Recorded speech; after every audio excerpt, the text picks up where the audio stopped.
Já estamos de volta com o terceiro e último bloco do Tribuna Livre desta sexta-feira, 31 de agosto. Agradecendo sempre a sua audiência, a sua companhia. Você que desde cedo acompanha o programa ou você que está ligando o seu televisor agora, nós estamos recebendo hoje aqui nos estúdios o candidato ao Senado da República pelo MDB, Márcio Bittar. E conforme o Osmir pediu, quer fazer uma perguntinha? Pode começar, Osmir. Bem rápido e objetivo. E você pode até estender mais. Quais os males causados ao Acre pela política desenvolvimentista da florestania? Todos. Eu, quando menciono esse assunto, quero dizer que não é pessoal. Mas quando eu olho para a Câmara, quando eu já gravei programas dizendo que o atual senador Jorge Viana é, em grande medida, responsável pela maior crise do Acre, é porque é.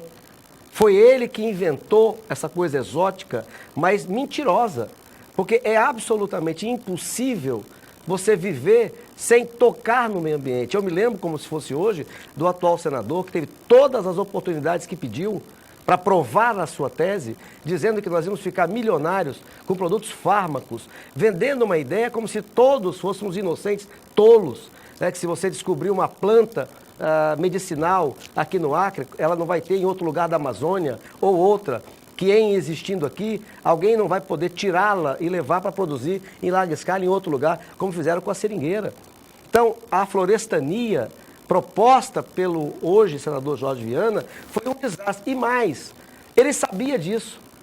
Há, inclusive, alguém que diz que o que eles queriam fazer com o Acre, eles fizeram. Porque, na verdade, eles não queriam que o Acre prosperasse. Eles não queriam o Acre livre, próspero, as famílias independentes. A esquerda nunca quer. Ela quer dominar, ela quer controlar. E, obviamente, que disse desde o começo que a florestania não dava certo, posso, ao final de 20 anos, e eu não me arrependo de ter feito oposição ao PT do Acre ao longo desses 20 anos, porque eu persegui aquilo que eu acredito, né, e os 20 anos mostram que eles estavam errados, estão errados, né, e que nós estamos com as teses corretas. Então, o senador Jorge Viana, aliás, me perdoe a franqueza, quando ele pede outra oportunidade, eu pergunto, para que outra? Ele já teve todas. Ele já foi prefeito, governador 2 vezes, fez o sucessor, é senador, tudo que ele pediu ele teve. Eles chegaram a pedir o prefeito, tem ainda, o governo do estado, a presidência da república, chegaram a ter os 3 senadores. Quer dizer, tudo que ele pediu para provar a sua tese, que a tal da florestania seria capaz de trazer prosperidade para o Acre, tudo ele teve. E não aconteceu. Então, eu creio que não há mais por que o Acre gastar outro mandato, mais 8 anos para quem já teve todas as oportunidades e não deu conta do recado. Vou terminar, Nácio, dizendo o seguinte, vou terminar só dando uma frase.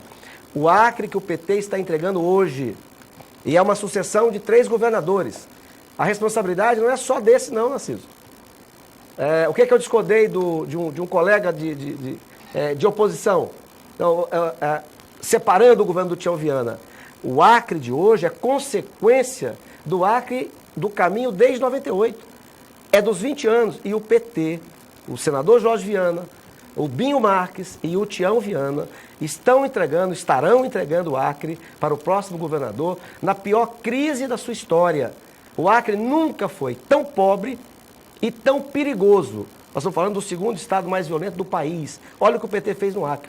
Estamos falando da capital mais perigosa de se viver do país. Isso é o resultado dos 20 anos do PT do Acre. Márcio, digamos que você se eleja senador, aí você chega lá, vai ser companheiro de mais 80 senadores, 81? 80. 81, ele mais 80. Aí você vai encontrar o mais imoral e indecente processo de judicialização da política brasileira. Qualquer juizinho lá do interior manda fazer busca e apreensão na residência de um senador, de um deputado, ou até no seu gabinete. Você vai se surgir contra esse estado de coisas? Eu acho que tem exageros, porque veja bem, não há mistério nenhum em você afirmar que na justiça também tem exageros. Eu assistia meu amigo Ciro Gomes no Jornal Nacional afirmando isso. E ele dizia assim para os entrevistadores: vocês não sabem o que é que alguns membros do Ministério Público fazem com os prefeitos do interior do Brasil. Eles praticamente não têm poder de governar, porque eles governam pelos prefeitos. Que é uma verdade. E é uma verdade. Então, e por que não há não deve haver nenhuma surpresa em afirmar que existem exageros? Porque os poderes são feitos por homens e eles erram. Então, é preciso dar uma recalibrada nisso. Quer dizer, de um lado você apura, você dá transparência, você respeita a lei, mas por outro lado é preciso você consertar alguma coisa, que é normal. Você não acha que o Congresso Nacional se acovardou, né? Tem culpa disso? Lógico que tem, é ele que faz a lei.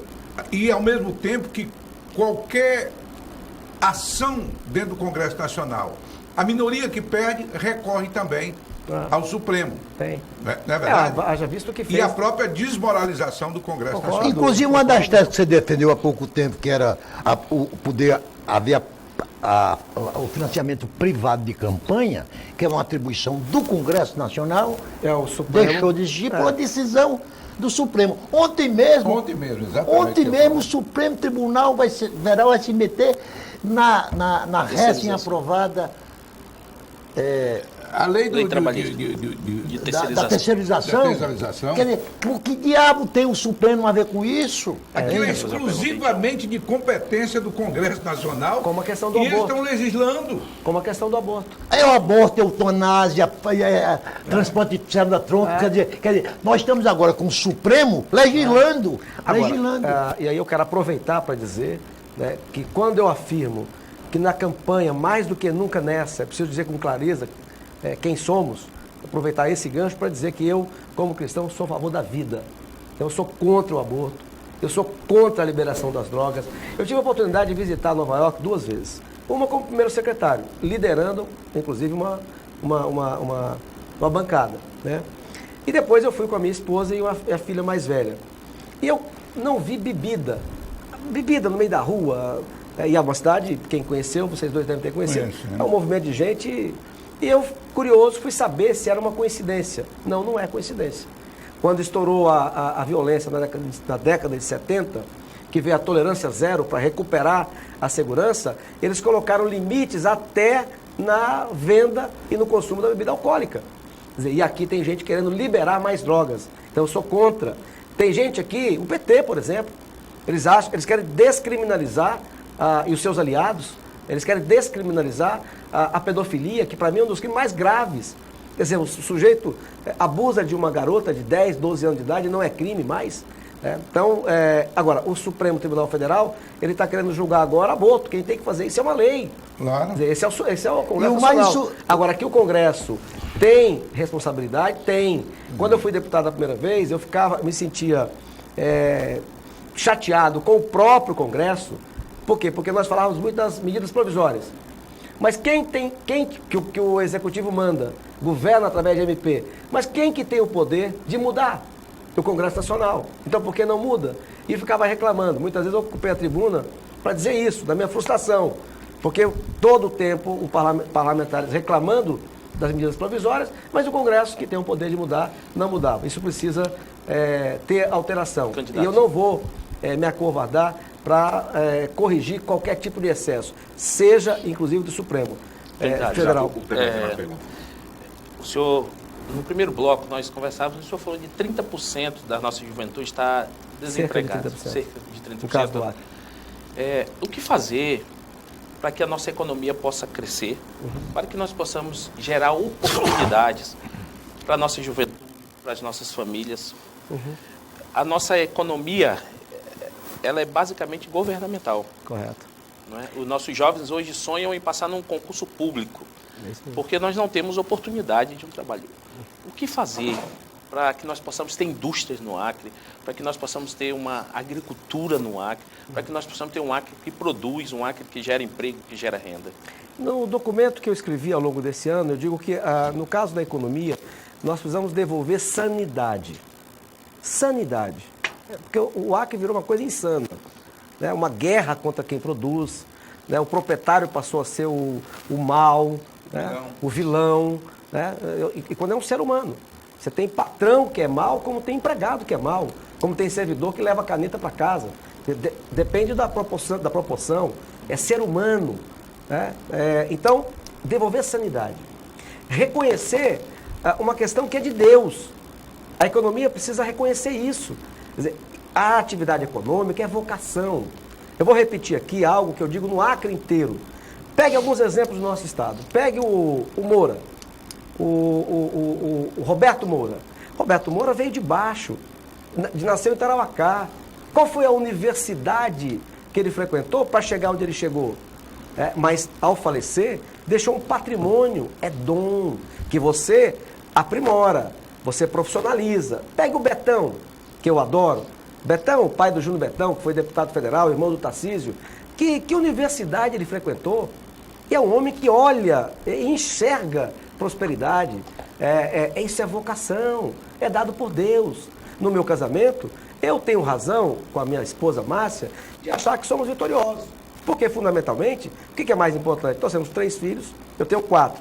Mas no meu casamento eu tenho 3. Tenho 3 filhos que são bom caráter. O que vão ser na vida, qual é a profissão, é uma coisa deles. Agora, e não faltou nada a eles. Então eu posso concluir com a minha mulher que tivemos êxito. Agora, se eu fosse querer criar meus filhos cantando, eles iam passar fome, porque eu não tenho essa vocação. Então, devolver sanidade. Lembrar que vocação é dada por Deus. Portanto, a vocação para gerar emprego é da atividade privada. O Estado não tem que se meter como querendo ser empresário. Aonde se mete, quebra, fale. Olha a Venezuela. Na virada do final do século passado, um dos países mais ricos do nosso continente, da América Latina, hoje é um dos mais pobres. O salário hoje de um venezuelano é $4. Quer dizer, a esquerda faliu, porque se meteu aonde não era para ter se metido. Olha no caso do Acre. Imagina você contar aí para fora que o estado do Acre se meteu a construir fábrica de camisinha, fábrica de peixe, para vender para quem? Para o sul do país, passando por cima de Rondônia, que é o segundo maior produtor de peixe do país. Então, para devolver a atividade econômica para o Acre, o que é que o nosso governo pode fazer? E com o apoio da bancada federal. Primeiro, diminui o tamanho desse governo. Não é possível o governo gastar praticamente tudo que ele tem com a própria máquina. Milhares de cargos de confiança, 300 milhões por ano com o DAS. Então, diminuir o tamanho do Estado para gastar mais com as pessoas e fazer as pazes com o setor produtivo, com quem tem vocação, que é a atividade privada. Fora isso, o governo federal e a ação da bancada federal tem que trabalhar para trazer para cá as obras de infraestrutura e, no caso que eu venho defendendo, um acordo com o Peru bilateral, que aí sim nós daremos à força produtiva acriana todas as condições para que ela exerça a sua vocação. Nós temos acrianos com grandes vocações, citei só 2. Se o Estado der a esses acrianos os meios para eles avançarem, a geração de emprego aparece. Você prossegue nesse mesmo tema.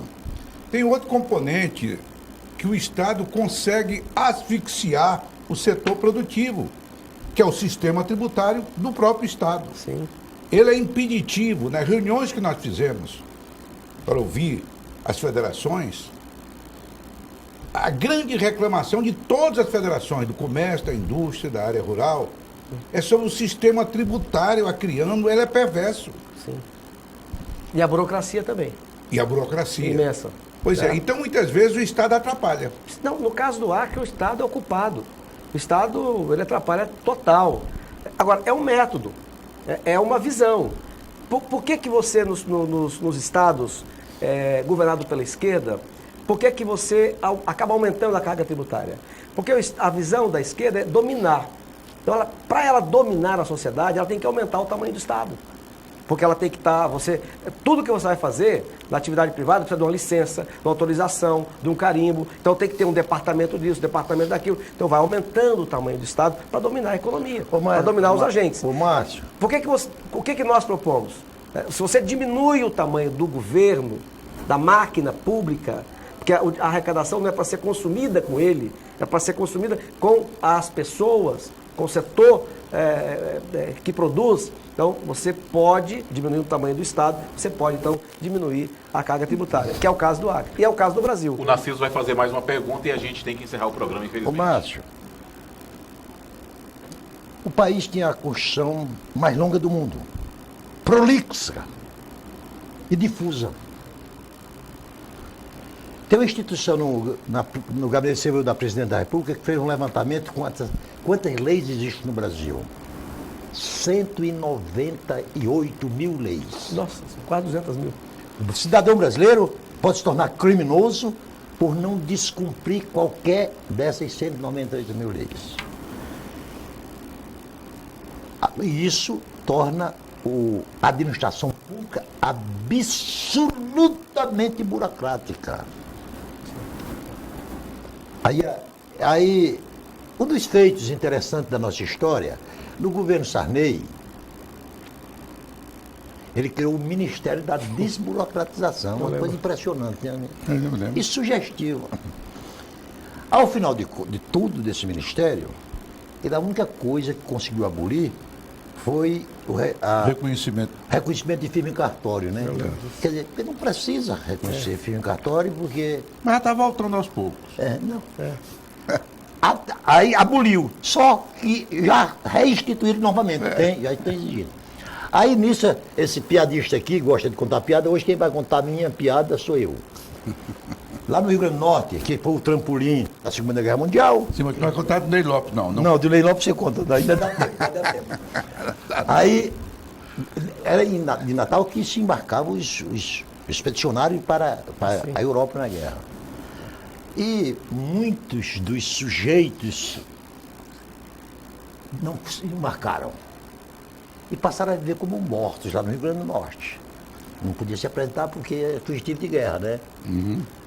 Aí, depois veio uma pena, veio um indulto para reabilitar esses cidadãos. Aí um deles chega no cartório, aí disse, eu vim aqui para tirar o meu registro, de que eu estou aqui, eu não fui para a guerra, estou aqui. Mas o senhor precisa de ter um atestado que o senhor está vivo. Ele disse, mas eu estando aqui não basta. Quer dizer, então este é o país que nós estamos vivendo. É incrível. Agora conta a história do Ney, do piada do Itama. Tu quer que eu conte de novo? Quero, é engraçado.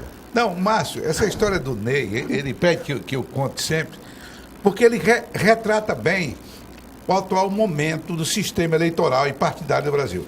Ney Lopes é um deputado, amigo da gente, lá do Rio Grande do Norte. Eu lembro dele.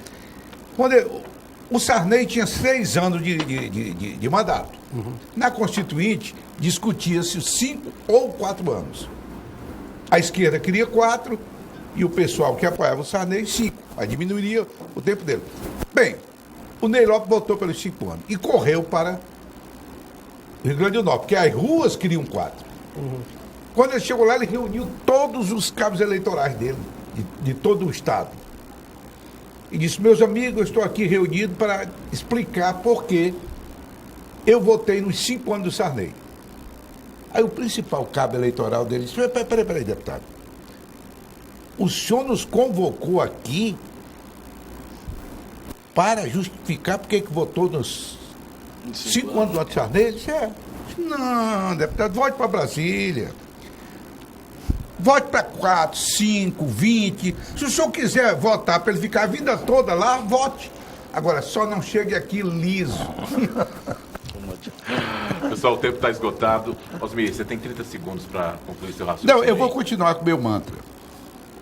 Vocês viram aqui, nós acabamos de entrevistar o candidato ao Senado, Márcio Bittar, e vamos continuar entrevistando outros candidatos ao Senado. Então vocês estão vendo que na política, como em qualquer atividade, eu volto a repetir isso, a exaustão. Há bons políticos e maus políticos. Agora, o que você não pode fazer, eleitor, homem de bem, mulher de bem, o que você não pode fazer é não votar. Você está insatisfeito com o seu país? Você acha que o país precisa de fazer mudança? Que não é esse o país que você gostaria de deixar para os seus filhos e seus netos? Só tem uma forma. Vote.